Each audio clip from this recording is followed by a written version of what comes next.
Hi everyone, welcome back to Christopher's Models and Dioramas. The last video I talked to you about how we're going to weather and your large rocks and boulders from your molds, if you choose to use molds. One of the ways that you can, weathering is a term used by models and diorama builders to show the natural process of things like erosion for large rocks and boulders like this, okay? Or even something like that. Now, there are different ways you can go about doing it.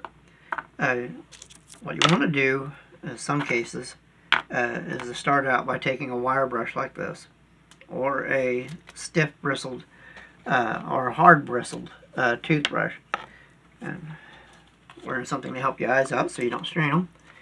You're going to want to get in here and knock all this loose stuff off that you can. That's going to happen. And don't be afraid to use your fingers too. You're going to get in there and do that. And the wire brush really comes in handy because it gets the kind of gravelly chunks out that didn't quite stick on that all that good. And one of the things about using a wire, now you don't want to use a hard wire brush. What you want to do is a soft wire brush. Now this is a steel brush, but they also have them in copper and brass, which is really good for small builds. But one of the things I like about using this is that it kind of gives it not only just knocks off the chunks like that, it also kind of gives the layered look that you can see in some rocks and boulders. That's one way. Then, to add a little bit more extra, to get some of the sharper parts off, you want to just take and lightly hit it with a sanding pad like that.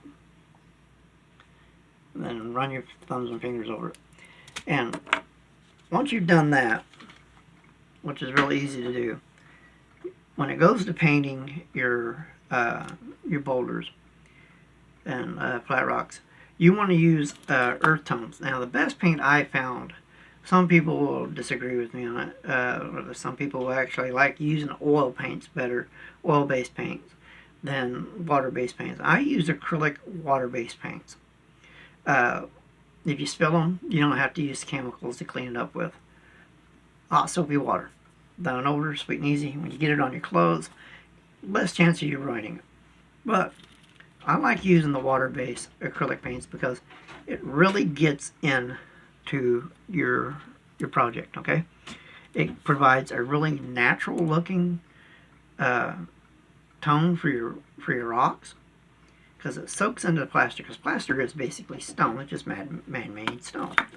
Now, I always use two techniques. One of two techniques.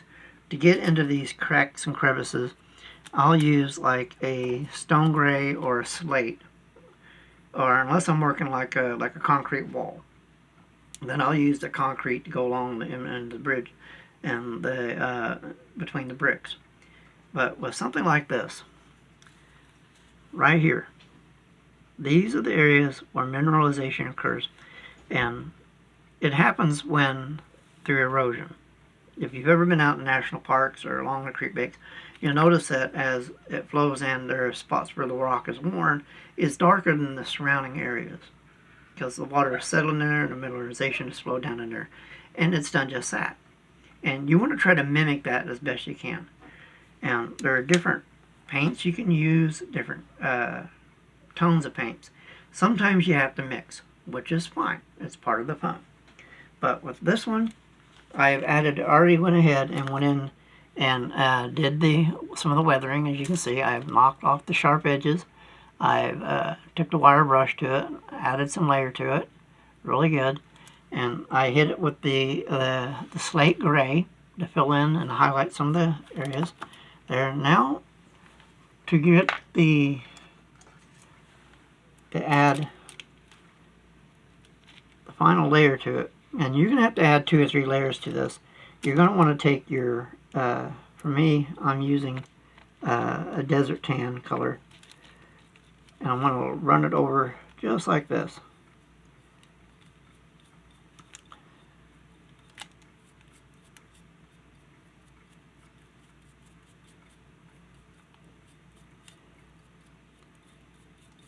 I'm not going to just really dump a lot of paint on this because this is a dry brushing technique.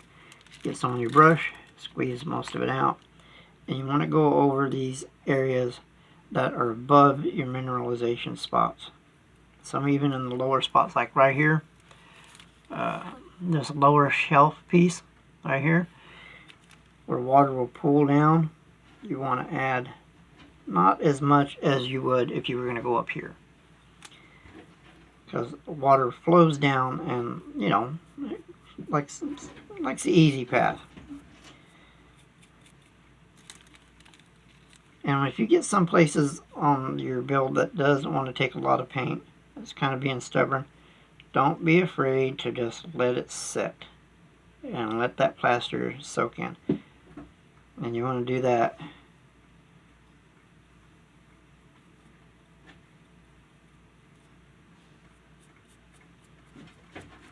and it doesn't take a whole lot of work to do it. Now this just doesn't work for the larger projects like this. It also, you can do small ones like this as well. They're real simple, they're real easy, and they're easier to do. You don't have to do a lot of weathering to it because it's pretty much done. You just take and dab whatever tone you want that you're going to use on this. And like I said, I'm using the sandy color, kind of like a khaki.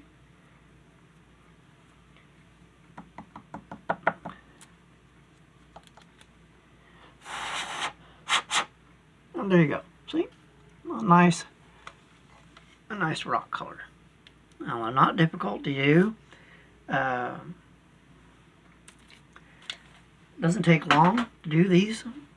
As far as paintbrush tips go, always store your paintbrushes standing on the end like this. The bristles up. You store it like that, you're going to damage your bristles. So get your paint caddy, stand them on end, just like that. And you can buy brush protectors for the tips for every individual size that you have. There you have it. I'm still working on the quality of the videos. With any luck, that'll change and it'll get better. But for now, if you work at it, eventually you can come up with the technique that you like, to where you can come up with a slate color like this one here. It's been run through the water, or something that's been exposed to the elements for a period of time. So it's got a little bit of a pretty good weathered look to it in the shelf.